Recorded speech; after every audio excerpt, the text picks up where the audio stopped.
Book 7, The Book of Yoga, Canto 5, The Finding of the Soul. Onward she passed, seeking the soul's mystic cave. So after Savitri meets the three Madonnas, the triple soul forces in the universe, and of course their warped echoes on the human plane, she then proceeds further. Onward she passed, seeking the soul's mystic cave. At first, she stepped into a night of God. So, there is this night that everybody has to go into before one goes further, but it is a night of God. Because even in ignorance and darkness, it is the shadow of light, so the divine is present. And especially Savitri, who is seeking her soul, is going into it consciously. At first she stepped into a night of God. The light was quenched that helps the laboring world, the power that struggles and stumbles in our life. This inefficient mind gave up its thoughts. So obviously the mind fell quiet and silent. This inefficient mind gave up its thoughts, the striving heart, its unavailing hopes.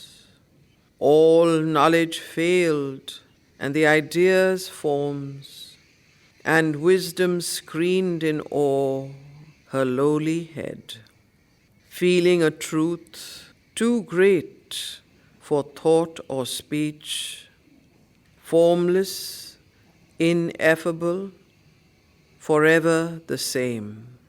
An innocent and holy ignorance, adored like one who worships formless God, the unseen light she could not claim nor own.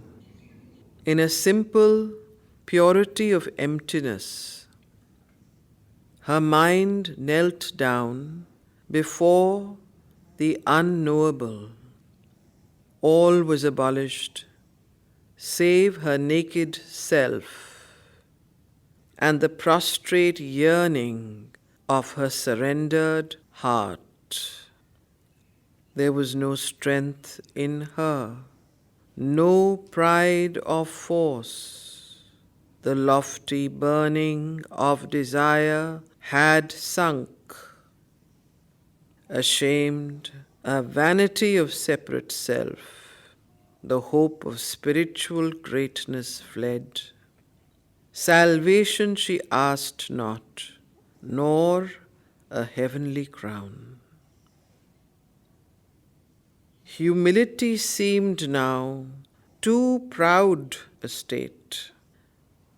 So Savitri knelt down, her mind knelt down before the unknowable, her surrendered heart, yearning, prostrated, did a full pranam, and the desire, the lofty burning of desire, ashamed that one could even have desires that were separate, they also sunk and left. And even the hope of spiritual greatness fled. Even the ego of the spiritual ego, or even the hope and aspiration for spiritual greatness fled. Everything had to first leave, all from every part of her being. All pride of force, all desire, all hope of spiritual greatness, even the hope of salvation and mukti, everything left her. And even humility was now too humble, too proud a state. That means humility also requires a sense of separateness, to be humble. But even that was too proud. It was complete surrender, complete emptiness, complete silence, complete self-giving that Savitri experienced, and she gave herself completely to, in front of what? the unknowable. Formless, ineffable, forever the same, her mind knelt down before the unknowable, that which cannot be known. Salvation she asked not, nor a heavenly crown. Humility seemed now too proud a state. Herself was nothing, God alone was all. Yet God she knew not, but only knew He was. A sacred darkness brooded now within. The world was a deep darkness, great and nude. This void held more than all the teeming worlds. This blank felt more than all that time has borne. This dark knew dumbly, immensely the unknown. But all was formless, voiceless, infinite. As might a shadow walk in a shadowy scene, a small note passing through a mightier note, a night of person in a bare outline, crossing a fathomless, impersonal night, silent she moved, empty and absolute. A small note passing through a mightier note. It means note is nothingness, not zero. Passing through a bigger note. A might of person in a bare outline. Silent she moved, empty and absolute. In endless time, her soul reached a wide end. The spaceless vast became her spirit's place. At last a change approached. The emptiness broke. A wave rippled within. The world had stirred. Once more, her inner self became her space. There was felt a blissful nearness to the goal. Heaven leaned low to kiss the sacred hill. The air trembled with passion and delight. A rose of splendor on a tree of dreams, the face of dawn out of mooned twilight grew. Day came, priest of a sacrifice of joy, into the worshipping silence of her world. He carried immortal luster as his robe trailed heaven like a purple scarf, and wore as his vermilion caste mark a red sun. As if an old remembered dream come true, she recognized in her prophetic mind the imperishable luster of that sky, the tremulous sweetness of that happy air, and covered from mind's view and life's approach the mystic cavern in the sacred hill, and knew the dwelling of her secret soul. So he uses the allegory, the imagery of the twilight, the darkness, like every day. First there is darkness, then there's twilight, then there is the dawn, and then there is the sun that comes up. So in the same way, Savitri's own journey, she goes into the night of God. There she becomes totally still, totally surrendered, gives up everything, in fact does not almost exist as a separate being.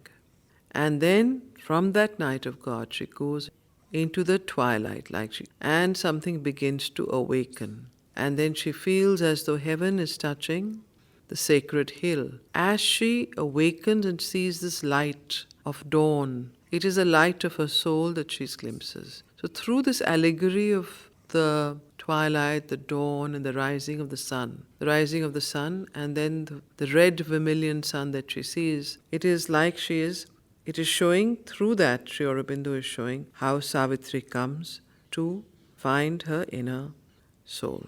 So it's beautiful poetry, but also very mystic and has a double meaning to it. As if an old remembered dream come true, she recognized in her prophetic mind the imperishable luster of that sky, the tremulous sweetness of that happy air, and covered from mind's view and life's approach the mystic cavern in the sacred hill, and knew the dwelling of her secret soul. As if in some Elysian occult depth, truth's last retreat from thought's profaning touch, as if in a rock temple's solitude hid, God's refuge from an ignorant, worshipping world, it lay withdrawn, even from life's inner sense. So what lay withdrawn? The secret soul. It lay withdrawn as if in a rock temple solitude, hid from the ignorant worshipping world. It lay withdrawn even from life's inner sense, receding from the entangled heart's desire. A marvelous brooding twilight met the eyes, and a holy stillness held that voiceless space. A marvelous brooding twilight met the eyes, and a holy stillness held that voiceless space. An awful dimness wrapped the great rock doors, carved in the massive stone of matter's trance. Two golden serpents round the lintel curled, enveloping it with their pure and dreadful strength.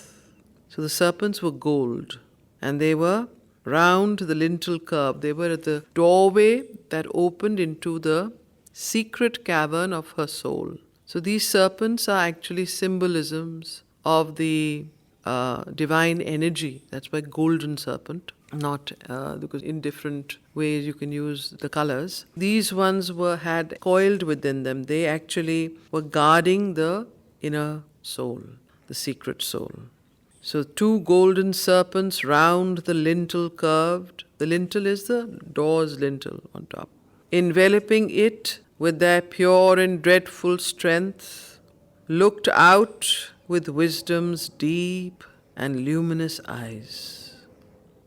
An eagle covered it with wide conquering wings.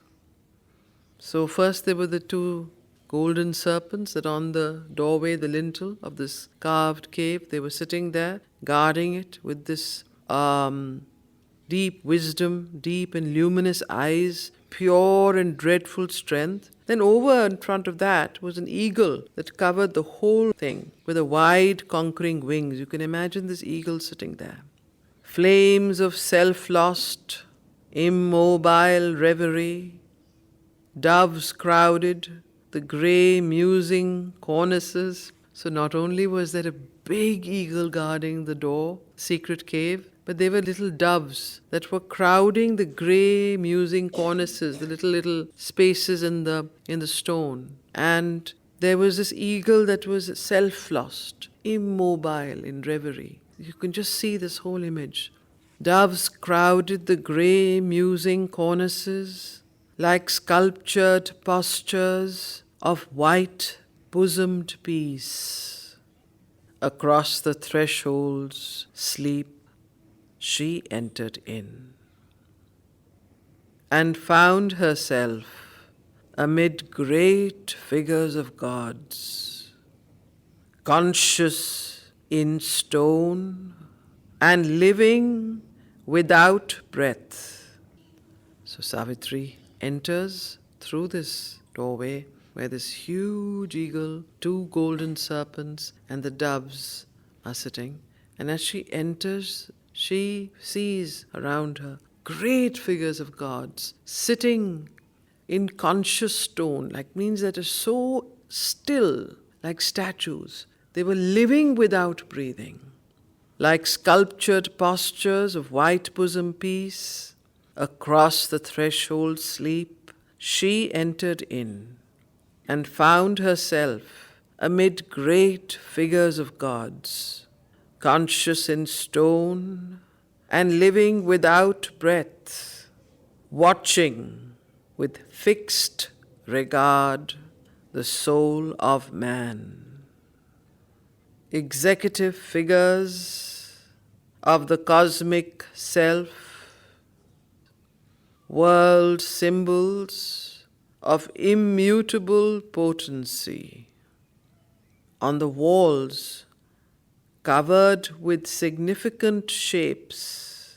So this is all in this massive cavern that she's entering. First she enters into this, sees all of this, and then on the walls, here are these conscious figures of God sitting there. And then she looks at the wall of the cave, and what does she see? On the walls covered with significant shapes, looked at her, the life scene of man and beast, and the high meaning of the life of gods, the power and necessity of these numberless worlds, and faces of beings and stretches of world space, spoke the succinct and exhaustible, hieratic message of the climbing plains. So in this cave, she saw everything. It was like a moving film of the whole life of man and beast, world symbols, the power and necessity of all these numberless worlds she could see, the faces of beings that spoke the inexhaustible hieratic messages, occult hieratic, it's almost mystical, magic message of the climbing planes. So in fact this cave was showing her the whole world, the different planes of the worlds, the different beings of the worlds, the reason why the gods exist, the different languages, the messages, the occult wisdom. So she sees all that and hears this. In their immensitude, signing infinity, they were the extension of the self of God, and housed, impassively receiving all, His figures and His small and mighty acts, and His passion, and His birth, and life, and death, and His return to immortality. So these figures that she saw, actually the extension of the self of God, and were recording there His passion, His birth and life and death, and His return to immortality. Who? The self of God's.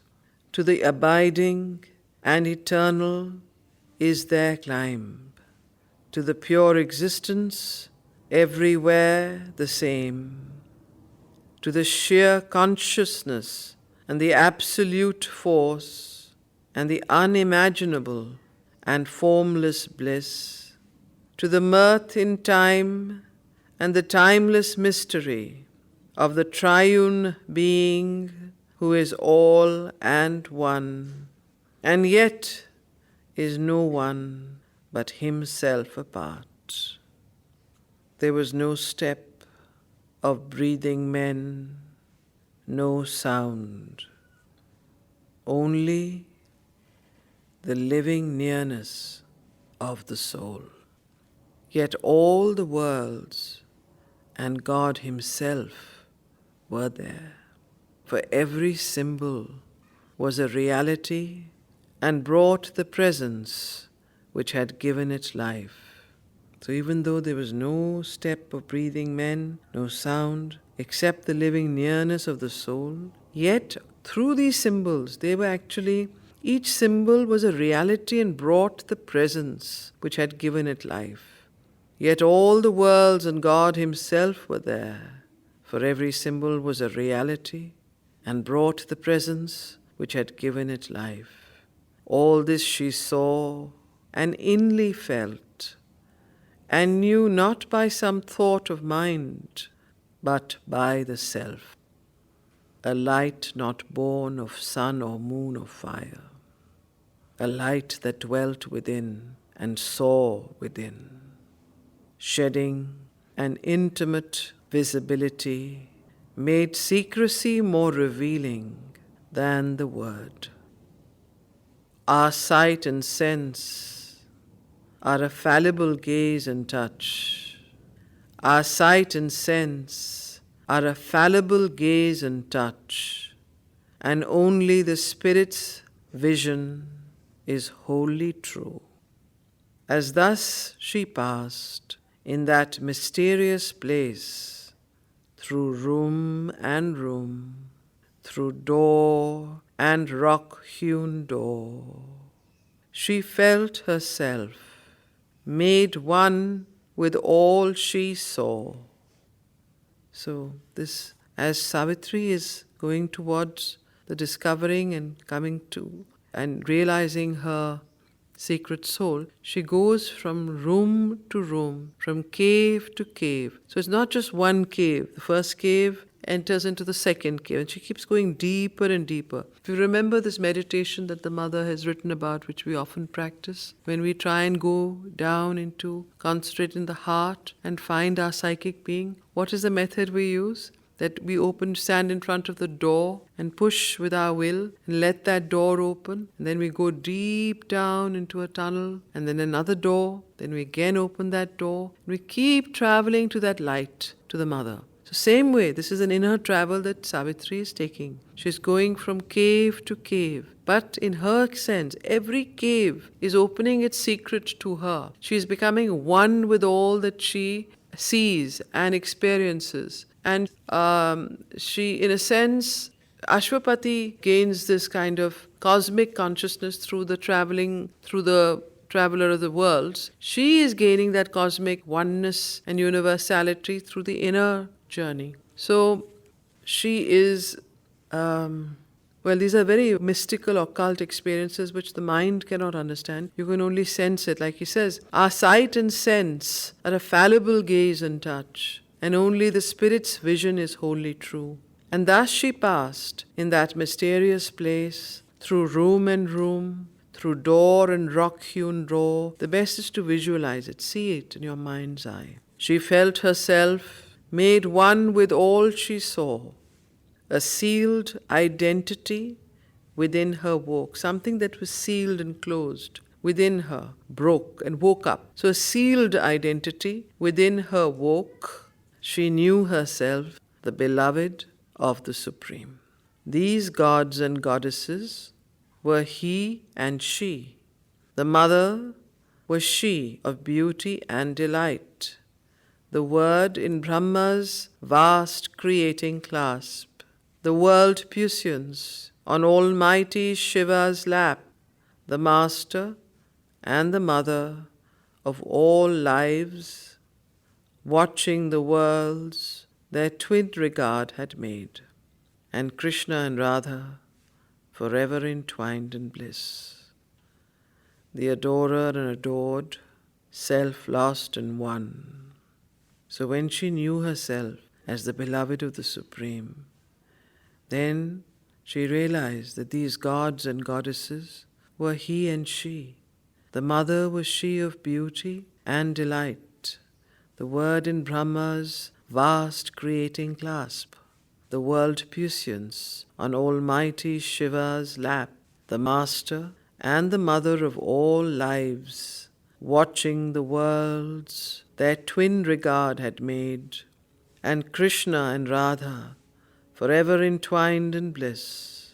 Purusha and Prakriti, the soul, psychic being, and the Jivatma, whatever you want to say, and Krishna and Radha, forever entwined in bliss, the adorer and adored, self-lost in one. In the last chamber, Now she enters into the last chamber. She's gone through several chambers.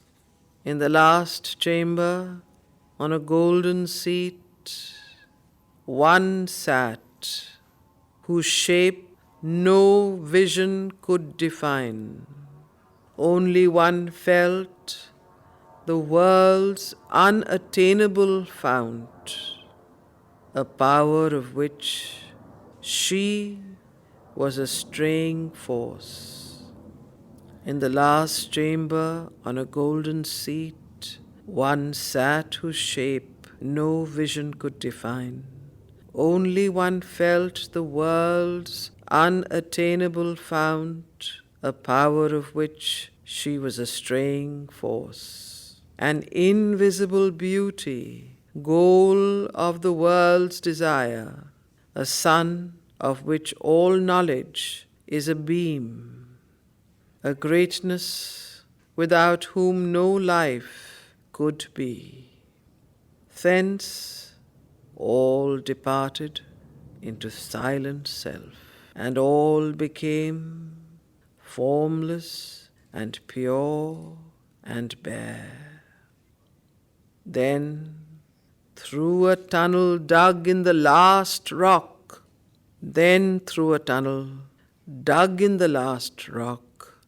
she came out where there shone a deathless sun.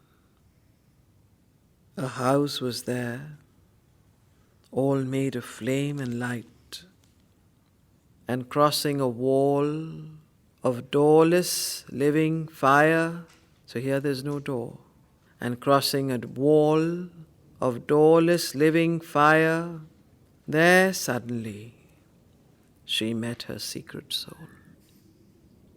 So Savitri has gone from the last rock where there is nothing. She has to dig a tunnel through that last rock and cavern, the cave. And when she digs that tunnel, through sheer force of aspiration, intense desire, intense aspiration to find that living soul, total surrender, then through a tunnel dug in the last rock, she came out where there shone a deathless sun, a sun that doesn't ever die, continuous. A house was there, all made of flame and light, and crossing a wall of doorless living fire, there suddenly she met her secret soul.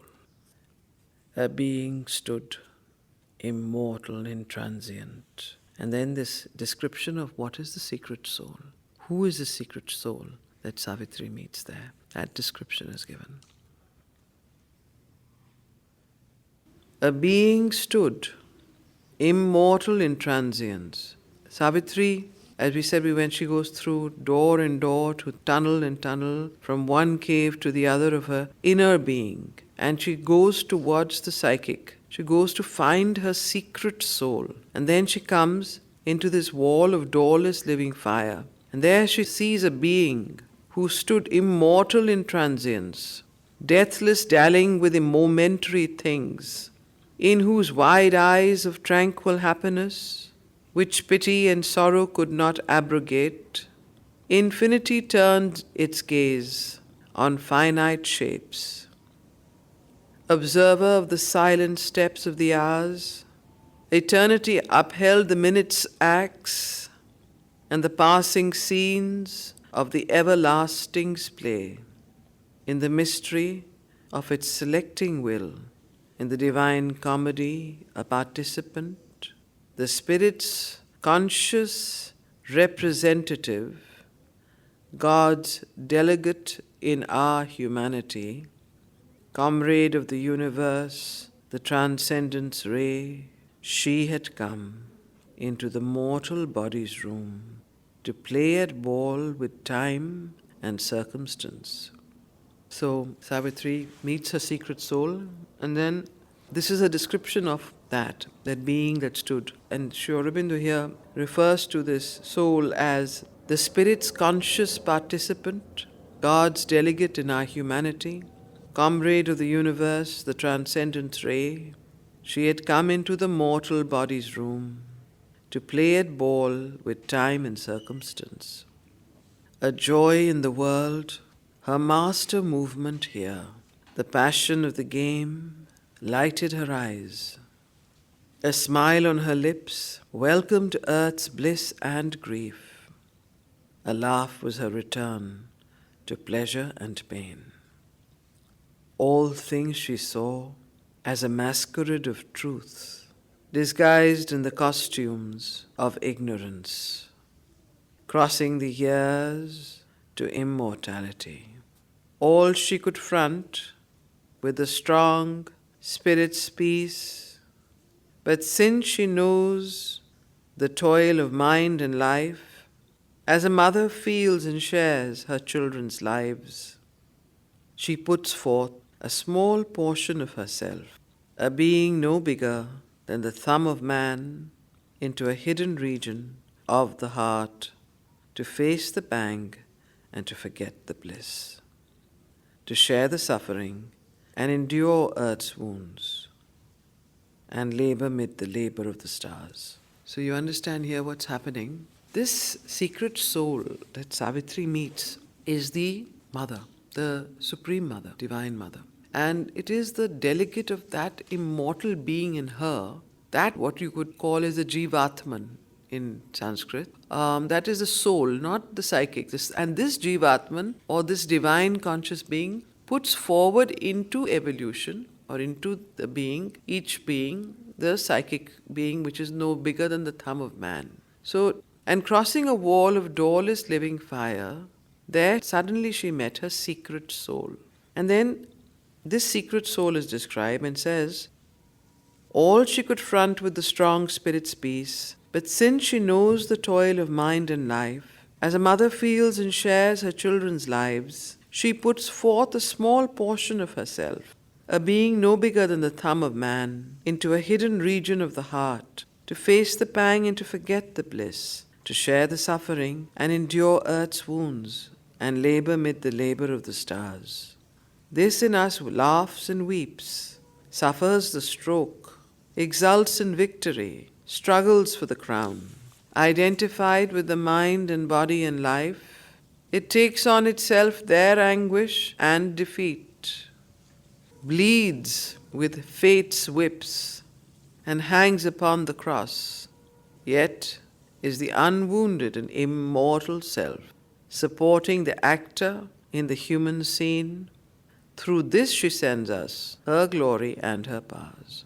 Pushes to wisdom's heights, through misery's gulfs. She gives us strength to do our daily task, and sympathy that partakes of others' grief, and the little strength we have to help our race.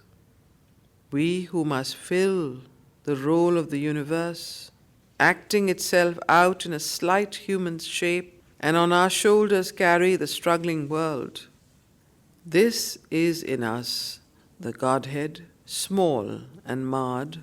In this human portion of divinity, she seats the greatness of the soul in time.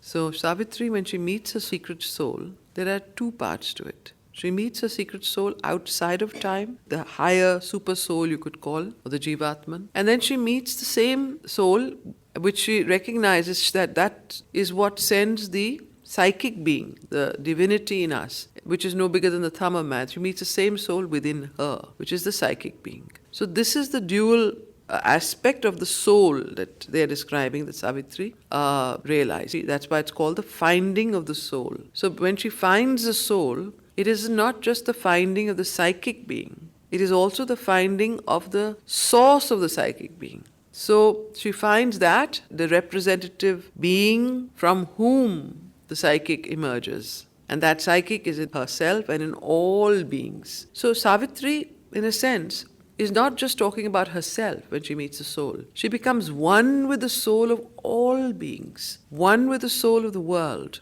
So there is a certain cosmic realization or consciousness, and also consciousness of when you meet your soul, then you become one. The ego separates, the soul unites. And then you understand the oneness. So that's why this whole thing, description of humanity, the description of the psychic being coming down in time and how it acts and so on. So this is an interesting way through poetry that Sri Aurobindo is explaining what he does in prose, in the synthesis of yoga, the life divine, and letters on yoga. So let's take that again.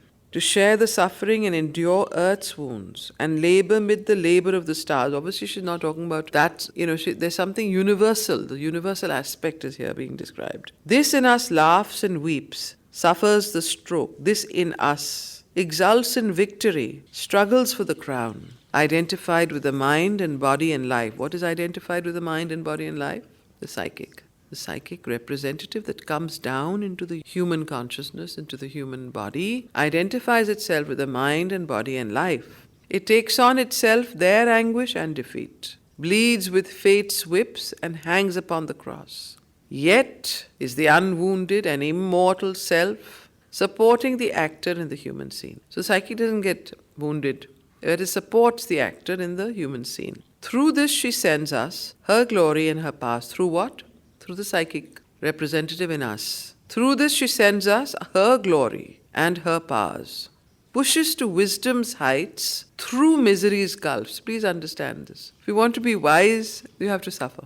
Because it is only through misery and suffering that one grows in consciousness. One begins to understand, and the soul only grows and evolves when there is some fire, something that chisels it. So that's why he says these lines. Supporting the actor in the human scene. Through this she sends her glory and her powers, pushes to wisdom's heights, through misery's gulfs. She gives us strength to do our daily task, and sympathy that partakes of others' grief.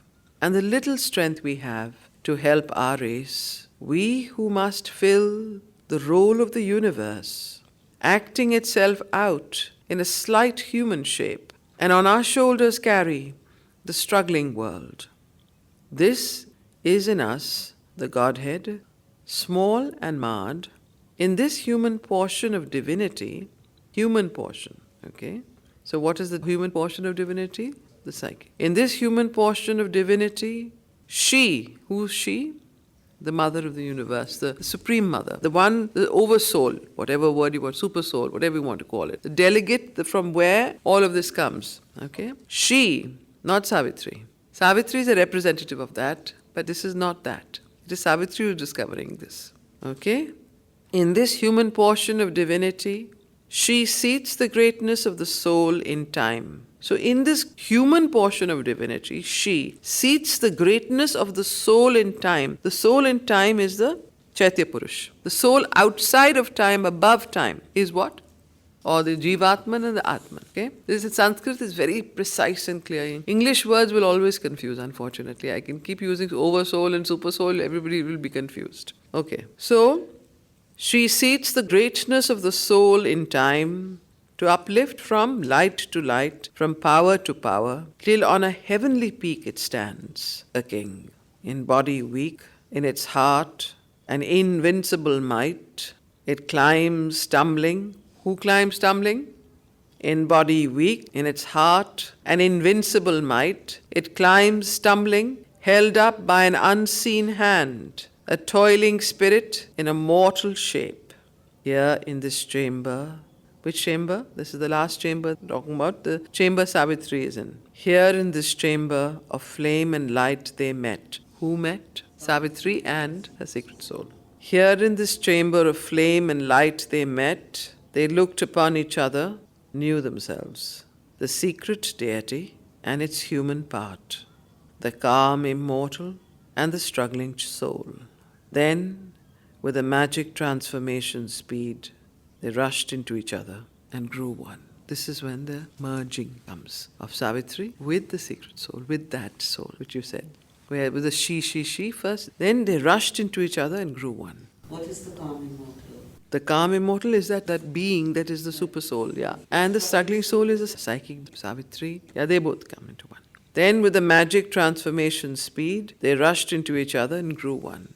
So after this experience that Savitri has of realizing, this is a very, very, very, very high experience, a spiritual experience that Sri Aurobindo is describing of Savitri meeting and becoming one with her secret soul, above and below, and within her psychic being, merging into the the Jivatman, the Atman and the Jivatman becoming one. After that, once more she was human upon earthly soil. And she comes back into her, down on the human, into her mortal consciousness. This is a inner experience she's had. So once more she was human upon earthly soil.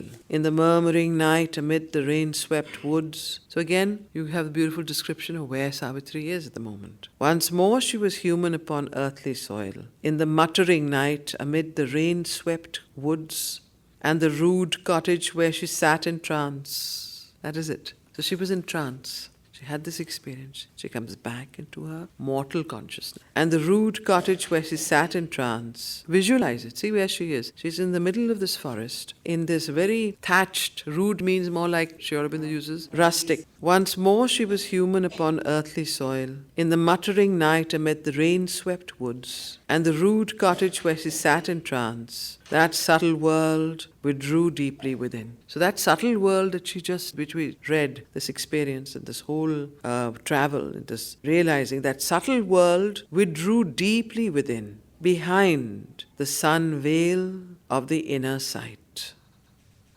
So Savitri has met her soul, the Supreme Mother above, and then she comes down on earth, and there her centers, the chakras, all the chakras open up.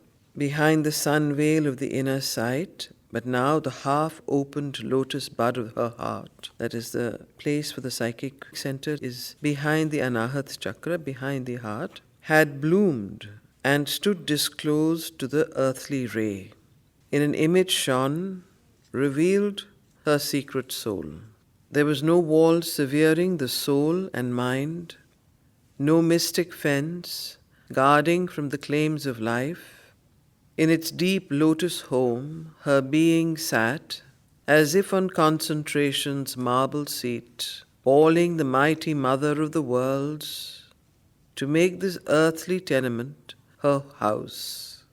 So she becomes totally one with the divinity within and sees it's almost like her being is so developed that it sits inside her heart on concentration's throne, calling the mighty mother of the worlds to make this earthly tenement her house. As in a flash from a supernal light, a living image of the original power, a face, a form came down into her heart and made of it its temple and pure abode.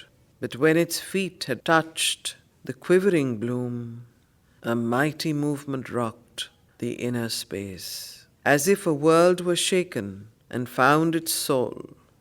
When this living image of the original power, the mighty mother, when its face, a form came down into her heart, there was a complete meeting of the Supreme Soul and her individual soul.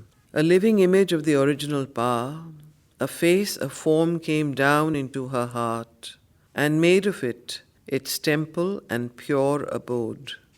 But when its feet had touched the quivering bloom, a mighty movement rocked the inner space, as if a world were shaken and found its soul. Out of the inconscious, soulless, mindless night, a flaming serpent rose, released from sleep. It rose, billowing its coils, and stood erect, and climbing mightily, stormily on its way. It touched her centers with its flaming mouth. So it's important to see that it is a descent from above that awakens the Shakti from within. This is the Kundalini that is being referred to here. The serpent, the flaming serpent rose released from sleep. But it is the descent from above that awakens, and then all the living centers are open to the divine. It rose, billowing its coils, and stood erect, and climbing mightily, stormily on its way. It touched her centers with its flaming mouth, as if a fiery kiss had broken their sleep. So these centers normally in us lie dormant, they lie asleep, they don't awaken, and they don't open to the divine. They are lotuses from the from underneath the feet to the knees to the Muladhara, then the Swadhisthana, and all the various chakras going right up above the head to the Sahasrara chakra. So all these chakras which we've read about and know about in yoga started opening up in Savitri. They bloomed and laughed, surcharged with light and bliss. So these centers and each of the lotus there bloomed and laughed, surcharged with light and bliss. Then at the crown it joined the eternal space. In the flower of the head, in the flower of matter's base, in each divine stronghold and nature not. Please notice the word. Flower of the head is the 1,000-petaled Sahasrara chakra. In the flower of matter's base is the chakra which is at the sole of the feet. So both of these chakras, in each divine stronghold and nature not. So they're both divine strongholds and nature not. It held together the mystic stream which joins the viewless summits with the unseen depths. The string of forts that make the frail defense, safeguarding us against the enormous world. Our lines of self-expression in its vast. So this string of forts are these, they make a frail defense. In the sense, these chakras also protect us from the outside invading world. Because if our soul is not in front, if we have not realized our inner being and the psychic being, if the chakras open prematurely, then we can also be open to all kinds of demoniac and asuric forces. So that is why, in a sense, there is a protection from nature. So that until you're ready, these chakras should not open. Some people get unbalanced and so on. So there is a whole process in evolutionary nature that protects us. So that is what he's referring to here. Then at the crown it joined the eternal space. In the flower of the head and the flower of matter's base. And that is why Sri Aurobindo and the mother often have written to sadhaks and told them that do not try and get the Kundalini Shakti to open by itself. Do not force it, do not do it prematurely. Wait for the descent. Let it come from above downwards rather than from below upwards. Because a lot of people who have done yoga, who have had premature without purification of the outer nature, if the Kundalini Shakti opens and completely opens all the centers, you have also a huge sexual imbalance, various things happen. It's a very, very dark thing that could take place if you are not ready. So therefore, it's very important to note here the process with which it takes place. It's a descent from above that awakens and opens the ascent of the same spiritual force in the form of the flaming serpent from below. The string of forts that make the frail defense, safeguarding us against the enormous world, our lines of self-expression in its vast. An image sat of the original power, wearing the mighty mother's form and face. So there inside Savitri, an image sat of the original power, wearing the mighty mother's form and face, armed, bearer of the weapon and the sign, whose occult might no magic can imitate.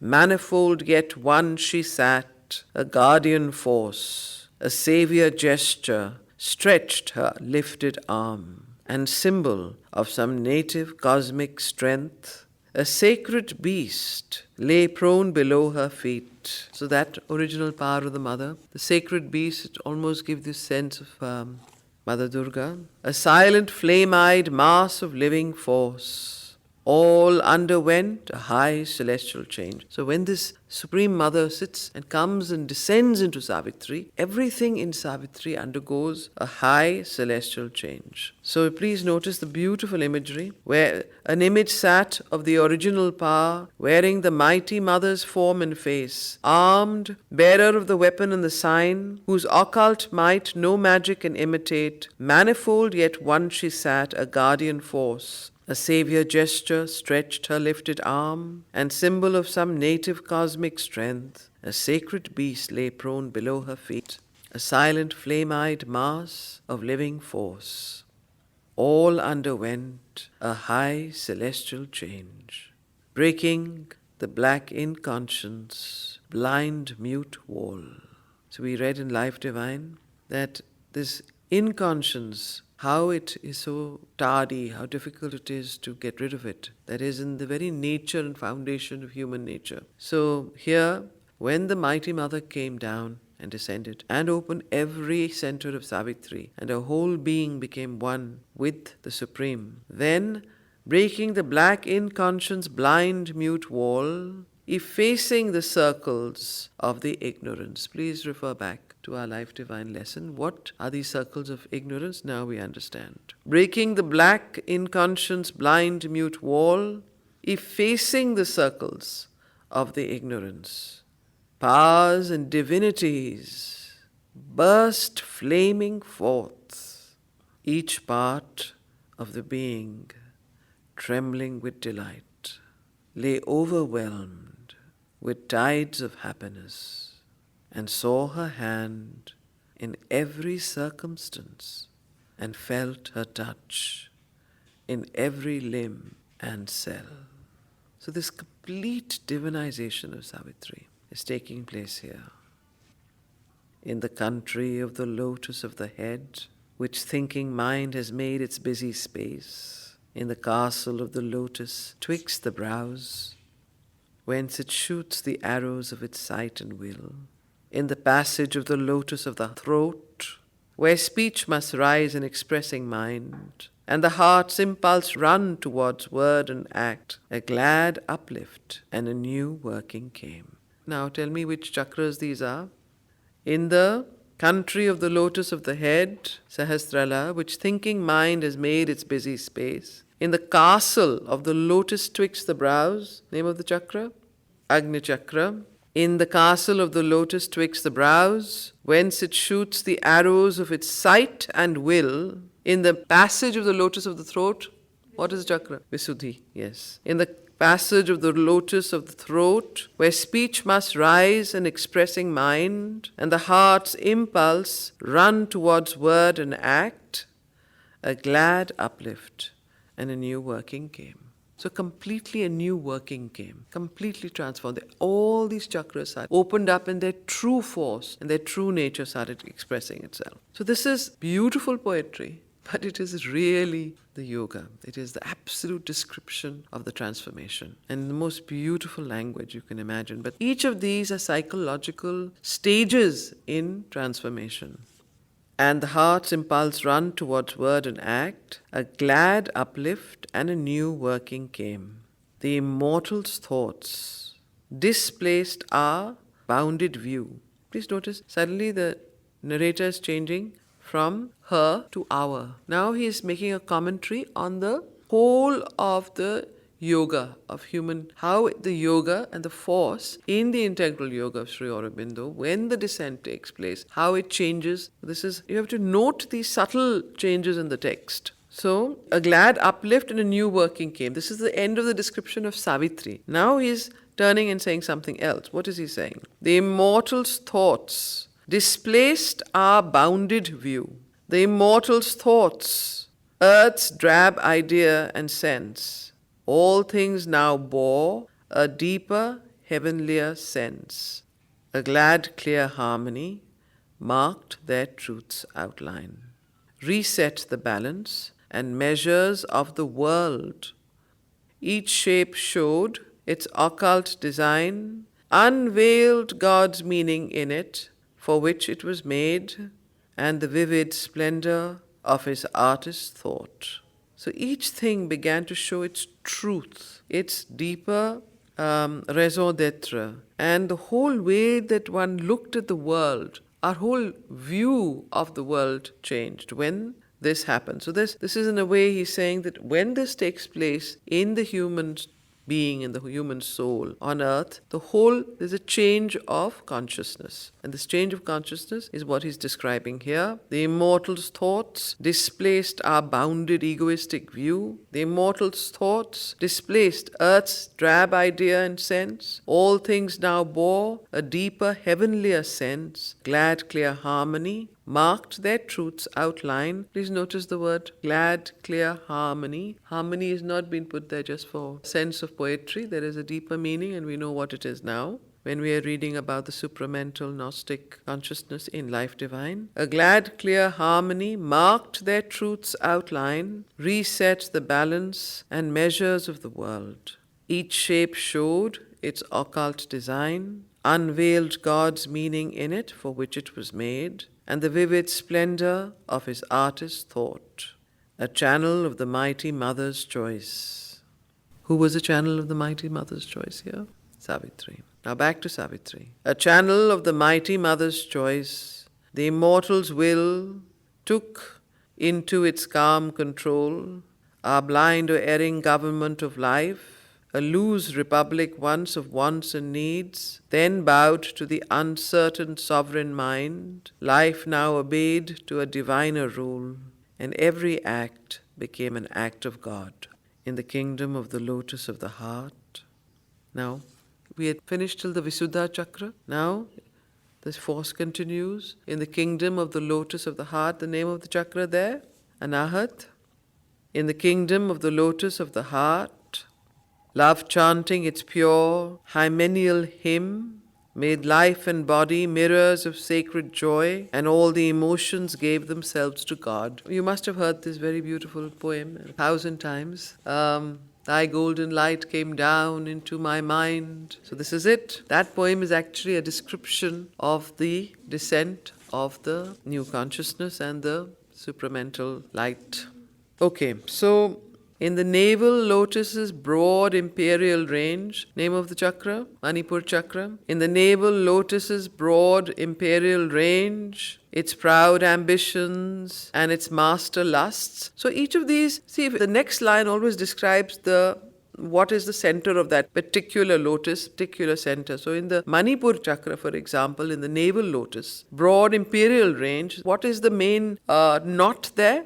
The proud ambitions, master lusts. So it is the center of the vital being, the lower vital and the higher vital. Okay? So were tamed into instruments of a great calm sway. So all these vital emotions and desires and lusts and all of this was tamed. As soon as that center opens in us, which it did in Savitri, that center gets transformed into its higher divine counterpart. So what happens then?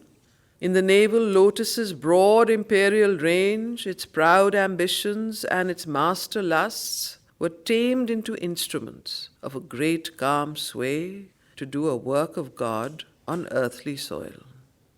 In the narrow nether centers, petty parts, its childish game of daily dwarf desires, this is the lower vital, was changed into a sweet and boisterous play, a romp of little gods with life and time. In the deep place where once the serpent slept, so after the Manipur chakra is the which? So Swadhisthana is the lower vital. Okay, in the narrow nether centers, petty parts, that's the Swadhisthana.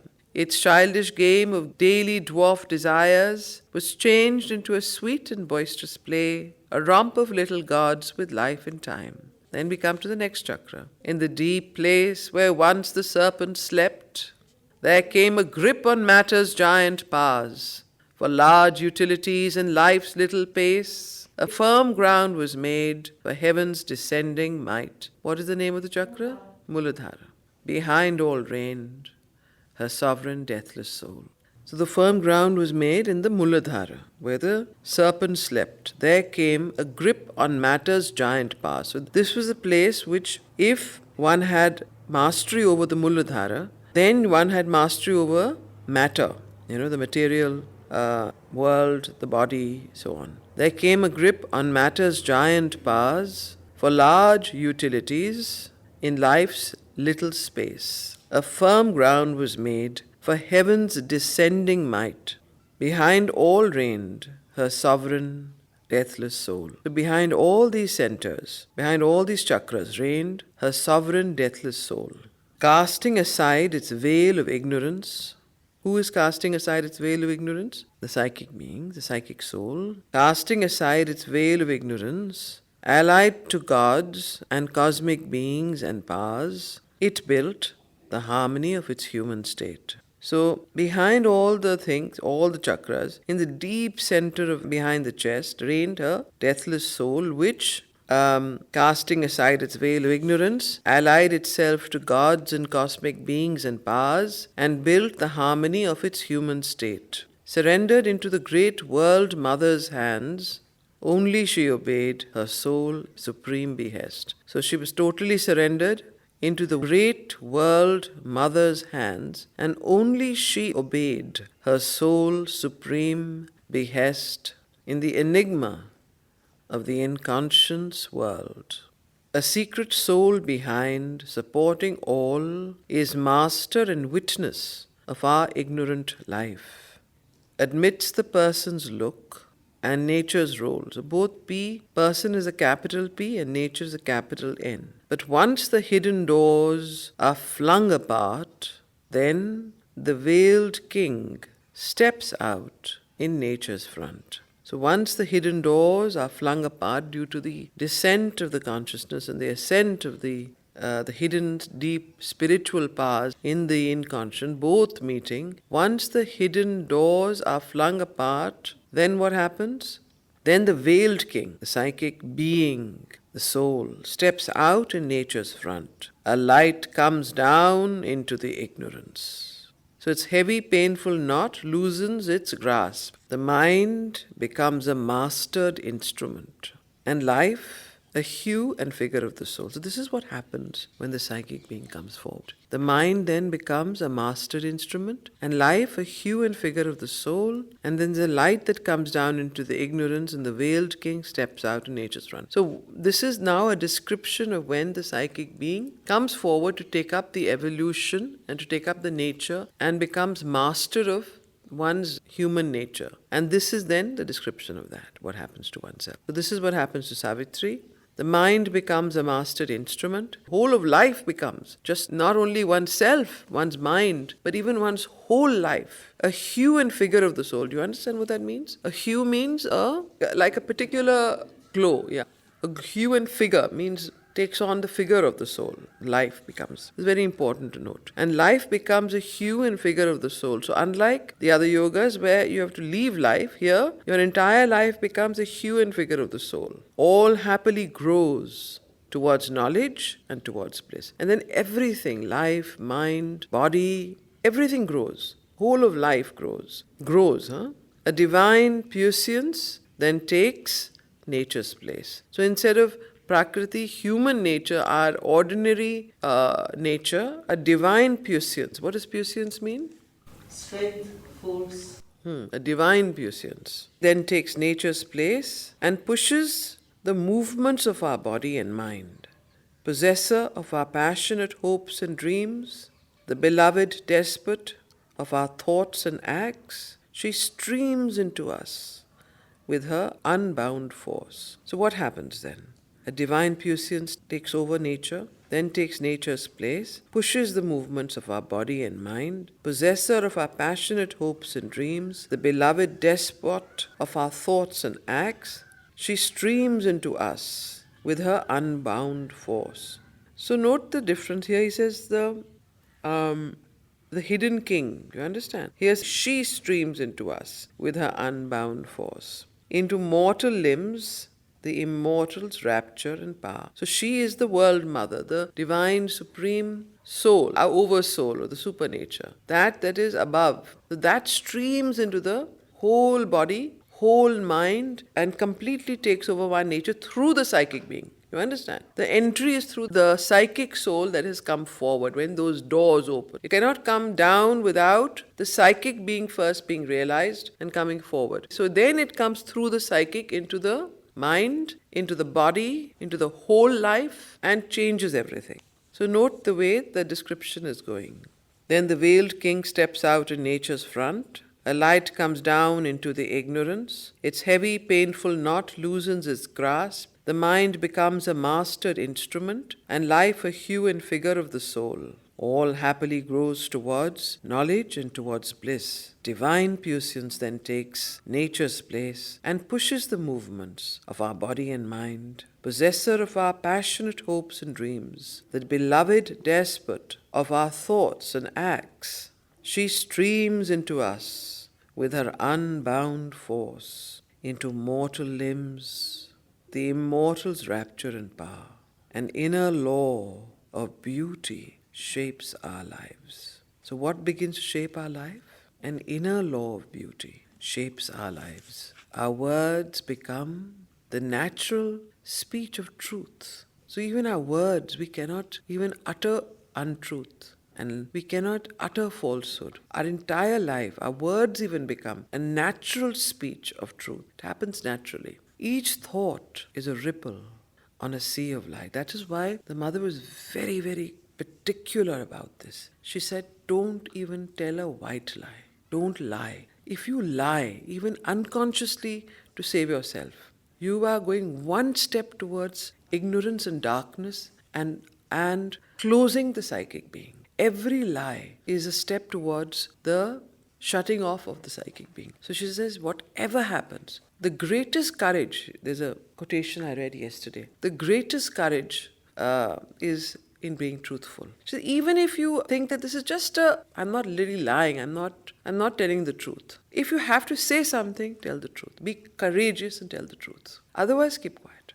But do not lie. At every moment, we are sometimes tempted to lie. I'll just say I'm out of town. Somebody is harassing me. मैं तो यहाँ नहीं हूँ. I am something. Small lies. Once you become conscious, you will begin to recognize these little lies we tell. And lies, every lie takes you towards bad health. You know, there's this research done by Harvard University, which Professor Manoj Das had given a talk on. And I was very taken aback by it. In this research, Manoj Das quotes that the chief cause of bad health is lying. But not the lies that are big lies. It's the small lies. The lies we tell without thinking. The lies we tell because we want to get out of a difficult situation. Or we want to somehow, we don't know what to do. So those little lies, small lies, those are the lies you have to stop telling. If you stop doing that, you make a conscious effort. I will not lie. Even if it's the most difficult thing to do, I will not lie. You make that sankalp in yourself. You see how you grow in your consciousness. Your psychic being will come forward. So people ask, how do you bring the psychic forward? Don't lie. That those little falsehoods that you tell yourself, those are also lies. Those little falsehoods that you tell others, those are also lies. Now this is very important, something that people don't talk about much. As you grow in yoga, you will notice Mother has said hundreds and hundreds of times. When you go up the steps to Sri Aurobindo's room, there's only one message as you climb the steps. What is it? Cling to truth. Why is it of all things she's put it there? Could have said anything else. Cling to truth. So there is something very deep in that. Now here again you see, an inner law of beauty shapes our lives. So if you want this inner law of beauty to shape your life, what is the first thing you have to stop doing? Not to lie. And not the big lies, small lies. And you will never have ill health. You will have no blood pressure, no diabetes, no nothing. Nothing will happen to you. Perfect health. Okay? Then sin and virtue leave the cosmic lists. They struggle no more in our delivered hearts. Our acts, and then what happens to our actions? Our acts chime with God's simple, natural good. Even our actions, they begin to chime. Our acts chime with God's simple, natural good or serve the rule of a supernal right. So all moods unlovely, evil and untrue forsake their stations in fierce disarray and hide their shame in the subconscious dusk. Okay? Then lifts the mind a cry of victory. Beautiful lines. What does this mean?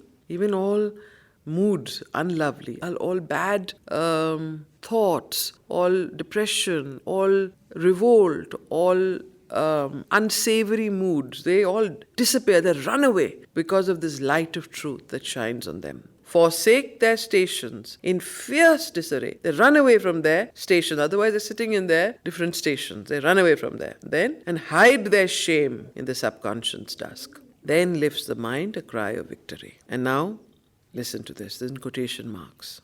O soul, my soul, we have created heaven. Within we have found the kingdom here of God. So, Savitri, divine soul, the psychic soul, is speaking to Savitri now. O soul, my soul, we have created heaven. Within we have found the kingdom here of God, His fortress built in a loud, ignorant world. Our life is entrenched between two rivers of light. We have turned space into a gulf of peace and made the body a capital of bliss. What more, if more must still be done? And end of quotation mark. So this soul asks, what more, if more must still be done? In the slow process, then the narrator says, in the slow process of the evolving spirit, in the brief state between a death and birth, a first perfection stage is reached at last. So this is the first perfection stage. Out of the wood and stone of our nature stuff, a temple is shaped where the high gods could live. Now has it grown a temple where thou art, and all its emotions point towards only thee. So this temple is shaped where the high gods could live. Where is this temple? In the hidden heart, the psychic temple. A temple is shaped where the high gods could live. Even if the struggling world is left outside, one man's perfection still can save the world. Now you understand this quotation we put there. One man's perfection still can save the world. There is a new proximity to the skies, a first betrothal of the earth to heaven. First betrothal means first engagement between the earth and heaven is made when the psychic being and the temple. There is a new proximity to the skies, a first betrothal of the earth to heaven, a deep concordat between truth and life. Now please note the word truth and life. A deep concordat between truth and life. A camp of God is pitched in human time. Camp of God is pitched. So camp of God is pitched in human time. When the psychic come forward, that is the camp of God that is within you. That is pitched in human time, and it completely transforms your life. It's the first perfection. It's the first transformation. Do you remember now the triple transformation that in Letters of Yoga and Life Divine? So this is what's happened to Savitri here. So his fortress built in a loud, ignorant world, our life is entrenched between two rivers of light. So what are the two rivers of light, you think, that he's referring to here? Earth and heaven, you think? Sorry? Our life is entrenched between two rivers of light. So one is the river of light that is in the heart, the psychic being, the soul within, and the other is the river of light that is above, which is the super soul, the world mother, the mother. So the supreme mother and the psychic being. These are the two rivers of light. Okay? And end of Canto 5.